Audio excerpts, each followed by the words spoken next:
वालेकुम स्टूडेंट। आज हम 10th क्लास की जो है तर्जुमातुल कुरान शुरू कर रहे हैं। तो पहले मेरा स्टूडेंट से ये मुतालबा है या मैं स्टूडेंट को ये नसीहत करता हूँ कि कुरान मजीद को पढ़ने से पहले बावुज़ू होना ज़रूरी है। 10th क्लास आपके पेपर बिल्कुल करीब है, इसलिए आपको ज़्यादा से ज़्यादा तैयारी की ज़रूरत है। और दूसरा, आपने जब कुरान मजीद को पढ़ना है तो बावुज़ू होकर पढ़ना है, ताकि इसकी बरकत से आपके दूसरे पेपर भी आसान हो जाए। जब हम ये नियत कर लेते हैं कि अल्लाह हमसे राज़ी हो जाए, तो अल्लाह ताला जो है आसानियाँ फरमाते हैं। तो हमने इस नियत से नहीं पढ़ना कि हमने इसका पेपर देना है, बल्कि इस नियत से पढ़ना है कि अल्लाह की कलाम है। यकीनन जब इसको मैं सही मानों में या सही तरीके से पढ़ूँगा या इसको याद करूँगा तो अल्लाह ताला मेरे लिए आसानियाँ करेंगे। फिर इंशाअल्लाह आपके लिए आसानियाँ यही होंगी कि आपको ये पढ़ना और याद रखना भी आसान हो जाएगा, और इसके अलावा दूसरी किताबें जो तुम पढ़ते हो वो भी आसान हो जाएंगी। इसलिए जब भी कोई किताब शुरू की जाए, चाहे वो मैथ की क्यों ना हो, चाहे वो कोई भी किताब है, उसके शुरू करने से पहले कुरान मजीद की तिलावत की जाए। जैसे कि बुजुर्ग हजरात हमें बताते हैं कि जब भी कोई काम करें तो क़ाल रब्बि इश्रह ली सदरी व यस्सिर ली अमरी, ये आयत पढ़ा करें ताकि आपका सीना और दिमाग खुल जाए। इसलिए प्यारे बच्चों, आपने पहले आयत पढ़नी है कुरान मजीद की कोई भी, और फिर आपने अपना काम शुरू करना है। इसी तरीके जब आप पेपर देने जाएं तो वहाँ पर भी जो है आपने पहले पेपर नहीं देखना, पहले आपने तिलावत करनी है। तिलावत करने के बाद फिर आप पेपर देखना है, तो इंशाअल्लाह आपके लिए अल्लाह ताला बहुत सारी आसानियाँ कर देंगे। यहाँ पर आप देखिए, पहली ही सूरत है 10th क्लास वालों के लिए, सूरत अनआम है। तो अब सूरत अनआम जो है, इसका आपने कौन कौन से सवाल याद करने हैं इसमें से, क्योंकि हमने बोर्ड पर वही सवाल दिए हैं आपको जो ख़ास सवाल हैं, जो ज़्यादातर उनका चांस है कि ये इस बार इम्तिहान में आ जाएं, और पहले भी ये इम्तिहान में तकरीबन आ चुके हैं। इसलिए आपने इनको जहन में रखना है, इन सवालों को आपने नहीं छोड़ना जो हमने बोर्ड पे दिए हुए हैं। अब यहाँ पर पहला सवाल जो है सूरत का तारफ़ है। ये जो तारफ़ है हर सूरत का आपने याद करना है, किसी सूरत का तारफ़ नहीं छोड़ना। जो बच्चे तारफ़ छोड़ देते हैं फिर उनके लिए मुश्किलात होती है, फिर वहाँ पर वो समझ नहीं आता कि सूरत की आयत कितनी है, रुकू कितने हैं। इसलिए आपने पहले सूरत का तारफ़ याद करना है। ये आपके पास 14-15 सूरतें होंगी, तो आपने इनका तारफ़ नहीं छोड़ना, पहले आपने इसका तारफ़ याद करना है। यहाँ पर हमने बोर्ड पे भी तारफ़ दे दिया है। ये कुरान मजीद की 6ठी सूरत है और 7वें पारे से शुरू हो रही है। ये मक्की सूरत है, इसमें 20 रुकू और 165 आयत है।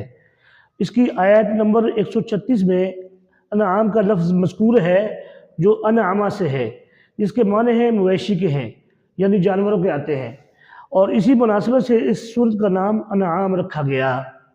अब ये जो है इसका तारफ़ है मुख्तसर सा, आपने ये तारफ़ लाजमी याद करना है, ये नहीं छोड़ना, और इंशाअल्लाह ये तारफ़ लाजमी आएगा। यानी तारफ़ जो है किसी सूरत का भी आ सकता है, लेकिन ये तारफ़ एक आधा सवाल लाजमी आता है, इसलिए आपने ये नहीं छोड़ना। आगे है मुख्तसर मशक़ी सवालात। ये वो सवालात हैं जो बहुत ज़्यादा अहम हैं, इसलिए हमने यही दिए हैं, और मशक़ से ही आपने सवाल याद करने हैं। देखिए, जानवरों से मुताल्लिक़ मुशरिकीन के 2 अक़ायद लिखे। अब यहाँ पर आपने देखना है कि मुशरिकीन के जानवरों के मुताल्लिक़ क्या अक़ायद थे, वो क्या कहते थे, क्या अक़ीदा रखते थे।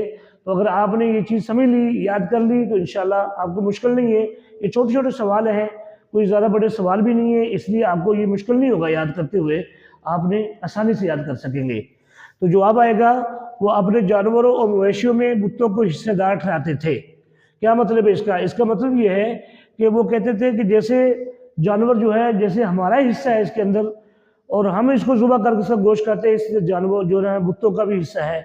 तो बुतों के नाम पर वो करते थे, जानवरों को ज़ुबह करते, बाकायदा मेले लगाते, बाहर जो है अपने बुतों को ले जाते, वहाँ पर उनके बुतों के नाम होते, उन नामों पर जो है वो जानवर ज़ुबह किया करते।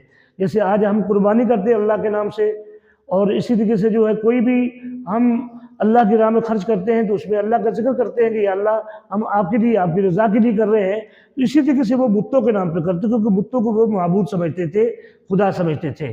تو پیارے بچوں، یہ آپ نے سوال لازمی یاد کرنا ہے۔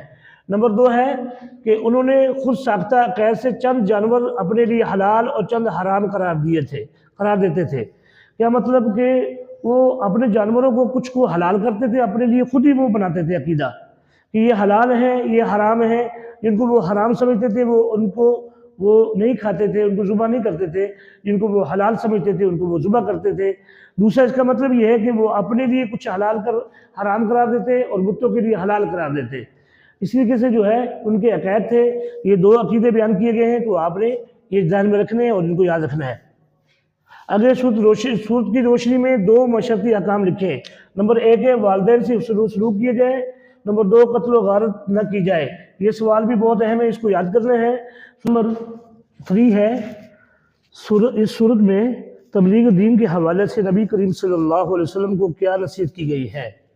تو جواب آئے گا یہاں پر، دیکھیے یہاں پر اچھی طریقے سے صورت میں تبلیغ دین کے حوالے سے نبی کریم صلی اللہ علیہ وسلم کو نصیحت کی گئی ہے کہ آپ وحی کی پیروی کریں، مشرکین سے اعراض برتیں، اور اللہ نے آپ کو ان پر نگہبان اور محافظ بنا کر نہیں بھیجا۔ یعنی آپ پریشان نہ ہوں، آپ مسائل میں نہ الجھیں، اللہ تعالیٰ ہی ان کے نگہبان ہیں، اللہ ہی ان سے پوچھیں گے۔ جو یہ گڑبڑ کر رہے ہیں یا یہ آپ پر کوئی اعتراض کرتے ہیں یا آپ کو نقصان پہنچاتے ہیں تو اللہ تعالیٰ ان سے پوچھے گا، آپ ان کی کسی بات سے پریشان نہ ہوں۔ تو پیارے بچوں، یہ سوال نمبر 3 ہے، آپ نے ان کو اچھی طرح یاد کرنا ہے۔ یہ سوال بھی بہت اہم ہے۔ آگے دیکھیے با محاورہ آیت کا ترجمہ۔ آیت ہے وَلَا تَقْتُلُوا أَوْلَادَكُم مِّنْ إِمْلَاقٍ نَحْنُ نَرْزُقُكُمْ وَإِيَّاهُمْ وَلَا تَقْرَبُوا الْفَوَاحِشَ مَا ظَهَرَ مِنْهَا وَمَا بَطَنَ وَلَا تَقْتُلُوا النَّفْسَ الَّتِي حَرَّمَ اللَّهُ إِلَّا بِالْحَقِّ۔ اب یہاں پر آپ نے ایک بات سمجھنی ہے کہ جیسے ہم نے یہاں پر آپ کو ترجمہ دیا ہے با محاورہ، اسی طریقے سے پیپر میں آپ کے آئے گا۔ وہاں پر چھوٹی آیت بھی ہوں گی، بڑی آیت بھی ہوں گی، بعض کے الفاظ معنی پوچھے جائیں گے، بعض کا آپ وہ کہیں گے با محاورہ ترجمہ کریں۔ تو مشق کے اندر جتنی بھی آیات ہیں یہ آپ نے نہیں چھوڑنی ہے، اور یہ یاد رکھنا کہ متن سے نہیں کوئی بھی آئے گا، آپ کو جو بھی آئے گا وہ مشق سے آئے گا۔ مشق کے اندر کتنی آیت ہوں گی، 2 ہوں گی، 3 ہوں گی، 4 ہوں گی یا 5 ہوں گی، وہ آیت ہی میں سے ترجمہ دیا جائے گا۔ اس لیے آپ کو ہم نے ایک ہی آیت دی ہے، آگے آپ نے اور بھی آیت یاد کرنی ہے۔ ترجمہ دیکھیے ذرا، اپنی اولاد کو تنگ دستی سے ڈر سے قتل نہ کرو، ہم تمہیں بھی رزق دیتے ہیں انہیں بھی رزق دیتے ہیں، اور بے حیائی کے قریب مت جاؤ جو ان میں سے زہر ہیں جو پوشیدہ ہے، اور ناحق قتل اس جان کو نہ کرو جسے اللہ نے تم پر حرام ٹھہرایا ہے۔ تو پیارے بچوں، یہ آیت کا ترجمہ ہے، اسی طریقے سے آیت کا ترجمہ آپ نے با محاورہ ترجمہ یاد کرنا ہے اور یہ سوال یاد کرنا ہے، تو اسی طریقے آیت یاد کرنی ہے۔ السلام علیکم۔